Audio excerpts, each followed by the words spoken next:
한국에 주한미군이 없으면 북한을 막을 수 있을까요? 이 질문에 미국은 이미 답을 냈습니다. 2026년 미국 국방부가 발표한 국가방위전략 NDS, 미국이 앞으로 어떻게 싸울 것인지를 정하는 설계도입니다. 이 문서에 한국 관련 부분을 번역하면 이런 내용이에요. 한국은 강력한 군사력과 높은 국방비, 견고한 방위산업, 징병제를 기반으로 보다 제한적인 미군의 지원 하에서도 북한을 억제하는 주된 책임을 맡을 능력이 있다. 그리고 바로 다음 줄, 이러한 책임 분담 변화는 한반도 내 미군 태세를 조정하려는 미국의 이익과도 부합한다. 보다 제한적인 미군 지원, 미군 태세 조정. 이 문장이 나오는 뒤 실제로 이런 일이 벌어졌습니다. 경기도 오산 미군 공군기지, 활주로에 미군 대형 수송기들이 줄지어 서 있습니다. C-17 글로브 마스터, 그리고 흔치 않게 C-5 갤럭시까지요. 기지 계류장에는 다른 미군 기지에서 옮겨온 패트리엇 포대가 모여 있었습니다. 문서에 적힌 그 말이 현실이 되고 있었던 거죠. 지금 이 순간 한국의 하늘을 지키던 미국의 방패가 빠져나가려고 하고 있는 모습이에요. 근데 이게 정말 위기일까요? 오늘은 그 질문에 대해서 이야기합니다. 먼저 지금 무슨 일이 벌어지고 있는지부터 보겠습니다. 미국과 이스라엘이 이란을 공격하고 있죠. 이란은 즉각 보복에 나섰습니다. 공습이 시작된 그날부터 탄도미사일, 순항미사일, 자폭 드론이 동시에 쏟아졌습니다. 닷새 만에 탄도미사일만 500발, 드론은 2000기가 넘었습니다. 문제는 이걸 막는 비용이에요.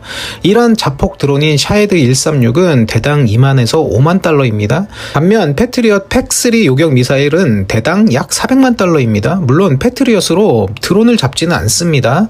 미국 우주 미사일 방어 사령관 출신 카블러 장군도 패트리엇으로 드론을 쏘진 않는다고 했어요. 패트리엇은 탄도 미사일용이고 드론은 단거리 방공이나 전투기가 막습니다. 근데 문제는요, 탄도미사일도 계속 날아온다는 겁니다. 그래서 패트리엇도 사드도 SM-3도 빠르게 소진되고 있습니다. CSIS 분석에 따르면 이전 이란 이스라엘 전쟁 당시 미국은 사드 요격 미사일을 100에서 150발, SM-3를 80발 넘게 썼습니다. CSIS 추정 기준으로 사드 전체 재고의 최대 30%까지 소진된 것으로 봅니다. 미 육군 부참모 총장은 의회 청문회에서 이렇게 말했어요. 현재 정확한 소진량 추정이 어렵다. 국방장관은 재고는 극도로 강력하다고 말했어요. 근데 같은 시기에 로키드 마틴의 패트리엇 생산을 연 600기에서 2000기로 3배 넘게 늘리는 계약을 맺었습니다. 극도로 강력하면 왜 급하게 늘릴까요? 미사일이 모자란 거죠. 그래서 미국은 전 세계에 배치된 방공 자산을 긁어모으기 시작했습니다. 그 대상 중 하나가 바로 한국이죠. 이게 처음도 아닙니다. 2025년 주한미군 패트리엇 2개 포대가 중동으로 빠졌습니다. 이란 핵시설 공습 직전 2개 포대가 중동으로 빠져나갔어요. 일부는 돌아왔지만 1개 포대는 한참 뒤에야 복귀한 것으로 전해졌습니다. 그리고 다시 오산 기지에 수송기가 몰린 거죠. 또다시 패트리엇이 차출 대상으로 거론되고 있습니다. 여기서 짚어야 할 역사가 있어요. 2004년 이라크 전쟁, 미군은 주한미군 제2사단, 제2여단 약 3,600명을 이라크에 보냈습니다. 일시적 차출이라고 했어요. 근데요, 이 부대는 한국으로 돌아오지 않았습니다. 미국 본토로 복귀했고요. 그대로 주한미군 규모가 줄었습니다. 1960년대 6만 명이던 주한미군은 베트남전 뒤에 4만으로 줄고 냉전 끝나고 3만 6천으로 줄고 이라크전 뒤에는 2만 8,500명이 됐습니다. 일시적 차출이 영구적 감축으로 이어진 전례가 있다는 겁니다. 물론 안전장치가 없는 건 아닙니다. 미 의회는 주한미군 감축에 의회 승인을 요구하는 법을 만들었고 NDS에도 확장 억제와 핵 우산은 유지한다고 명시되어 있습니다. 근데 병력이 아니라 장비가 빠지는 건요, 패트리엇 포대 순환 배치는 의회의 승인 대상이 아닙니다. 그럼 여기에 이런 질문을 할 수 있겠죠. 이건 그냥 전쟁 때문에 잠깐 빌려가는 거 아닌가? 팩트를 하나씩 볼게요. 2025년 헤그세스 국방장관이 국방부 내부에 임시 국가방어전략 지침을 배포했어요. 여기에 이미 적혀 있었습니다. 동맹국들이 자국 방어에 주된 책임을 맡도록 한다. 같은 해 브런슨 주한미군 사령관이 취임 후 첫 기자간담회에서 말합니다.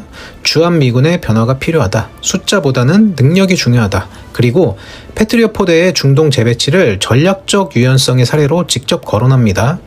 한미 안보협의회에서 헤그세스 장관이 공식 석상에서 이런 말도 했어요.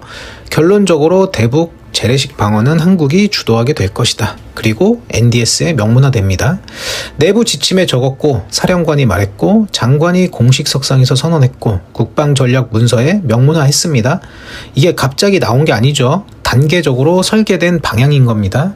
NDS가 정한 미국의 우선순위를 보면 1순위는 미 본토 방어, 2순위는 중국 억제, 한반도는 그 뒤에 나옵니다.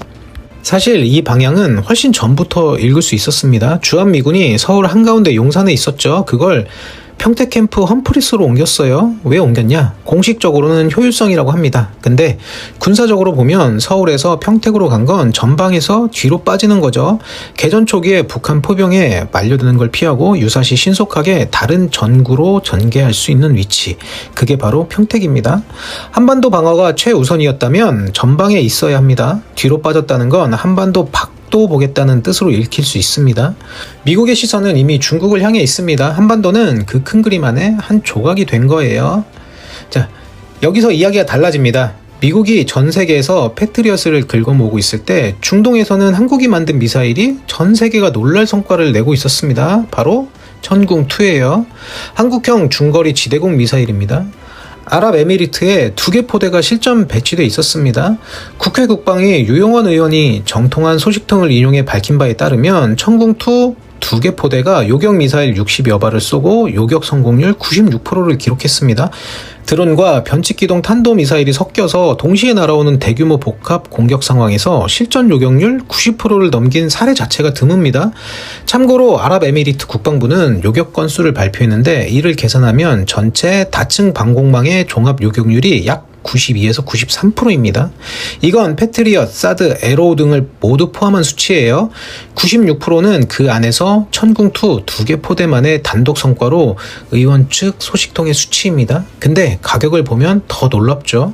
패트리엇 팩3 미사일 한 발은 약 400만 달러, 우리 돈으로 약 55억 원 정도 해요. 근데 천궁2 미사일 한 발은 약 15억 원입니다.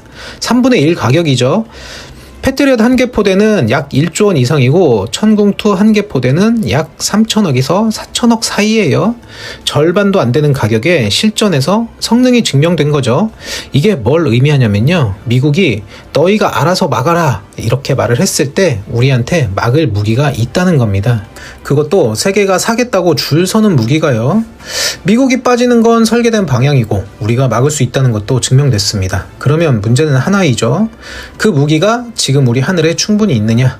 천궁2가 96%를 찍자 무슨 일이 벌어졌냐면요. 아랍에미리트가 한국 정부에 연락합니다. 남은 8개 포대 납기 앞당겨서 빨리 보내달라. 한국 정부는 어렵다고 답변했죠. 왜냐면요. 사우디에 10개 포대 납품해야 하고 이라크에 8개 포대 납품해야 하고 우리 군 물량도 있고요. 생산 라인이 이미 풀 가동 중입니다. 그러자 아랍에미리트가 다시 말했어요. 포대가 안 되면 요격 미사일이라도 먼저 보내달라. 천궁2 수출 계약 현황을 보면요. 아랍에미리트가 10개 포대 약 4조 1천억 원이고 사우디는 10개 포대 약 4조 2,500억 원입니다. 이라크는 8개 포대 약 3조 7천억, 합계가 28개 포대 약 12조 원입니다. 전 세계가 한국 미사일을 원하고 있는 거죠. 근데 짚어야 할 게 있습니다. 수출 물량은 신규 생산분입니다. 한국군에 이미 배치된 천궁2가 빠져나가는 건 아니에요. 근데 문제는 속도죠. 한국군은 천궁2를 20개 포대 이상으로 늘릴 계획입니다. 현재 한국군에 배치된 건 7개 포대 안팎이에요. 20개가까지 가려면 아직 멀었어요. 근데 한 가지 문제가 있습니다. 천궁2를 만드는 생산 라인은 하나예요. 수출 물량과 우리 군 물량이 같은 라인에서 나옵니다. 수출 계약만 28개 포대, 우리 군 추가 물량까지 합치면 지금 생산 능력으로는 동시에 감당이 안 되죠. 이미 체결된 수출 계약에는 납기 의무가 있고 납기를 밀면 신뢰가 깨지고 다음 수출이 없습니다. 그렇다고 우리 군 배치를 계속 미룰 수도 없죠. 둘 다 해야 하는데 라인이 모자랍니다. 패트리엇은 빠지고 있고 천궁은 만들 수 있는데 줄이 길고 패트리엇이 빠지는 속도를 천궁이 채우는 속도가 따라가지 못하면 그 사이에 공백이 생깁니다. 그러면 이걸 어떻게 봐야 할까요? 전체를 겹쳐보겠습니다. 미국은 빠지겠다는 설계를 끝냈죠. NDS에 적었고 사령관이 말했고 장관이 선언했습니다. 평택 이전도 전략적 유연성도 다 같은 방향입니다. 그런데요, 이게 꼭 위기일까요? 천궁2가 증명한 건 우리 기술로, 우리 무기로 우리 하늘을 지킬 수 있다는 겁니다. 패트리어 절반도 안 되는 가격에 실전에서 더 높은 요격률을 기록했어요. 60년 동안 미국의 방패 아래에 있었습니다. 근데 그 방패가 지금 다른 데로 향하고 있죠. 하지만 우리한테도 방패가 있습니다. 세계가 사겠다고 줄 서 있는 그 방패가 있어요. 문제는 미국이 빠진다가 아닙니다. 문제는 그 전환을 제때 해내느냐입니다. 방패가 사라지고 있는 게 아니고 방패가 바뀌고 있는 거예요. 미국에서 우리 것으로요. 한국은 지금 GDP 3.5% 국방비를 약속했고 250억 달러 규모의 미국 무기 구매를 합의했고 전작권 전환을 현 정부 임기 내에 추진하겠다고 했습니다. 방향은 이미 정해진 것 같죠. 미국도 빠지겠다고 했고 우리도 맞겠다 했습니다. 근데 방향이 맞다는 것과 전환이 안전하게 이루어진다는 건 다른 문제입니다. 천궁2 생산 속도가 수출과 자국 배치를 동시에 감당할 수 있는지, 패트리엇이 빠지는 속도와 우리 전력이 채워지는 속도 사이에 공백이 생기지 않는지, 미국이 핵 우산과 확장 억제는 유지하겠다고 했는데 그게 실질적인지, 12조 원어치 방패를 만들 수 있는 나라입니다. 세계가 줄 서서 기다리는 그 방패를요. 그 방패가 우리 하늘에 제때 들어오느냐, 그 전환의 틈에 구멍이 나지 않느냐. 질문은 그겁니다. 이번 영상은 여기까지입니다. 돈의 맥락이었습니다. 감사합니다.